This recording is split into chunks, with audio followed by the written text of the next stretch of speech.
भारतीय शेतकरी कामगार पक्षाचे ज्येष्ठ नेते आणि कोल्हापूरचे माजी खासदार स्वर्गीय भाई दाजीबा देसाई यांच्या स्मृतिदिनानिमित्त भाई दाजीबा देसाई प्रतिष्ठान बेळगाव आणि भारतीय शेतकरी कामगार पक्षाच्या वतीनं व्याख्यानमालेचं आयोजन करण्यात आलंय।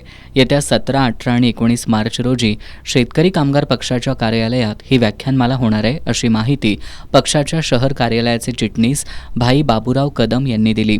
17 मार्चला प्राचार्य इस्माईल पठाण यांचं करवीर संस्थापिका छत्रपती महाराणी ताराराणी यांचं जीवन कार्य या विषयावर पहिलं पुष्प गुंफण्यात येणार आहे। बुधवारी 18 मार्च रोजी ॲडव्होकेट भाई सुभाष पाटील यांचं प्रति सरकार आणि क्रांतिसिंह नाना पाटील यांचं आणि गुरुवारी 19 मार्चला माजी खासदार भाई दाजीबा देसाई यांचं जीवन कार्य या विषयावर ॲडव्होकेट अजित सूर्यवंशी यांचं व्याख्यान होणार आहे।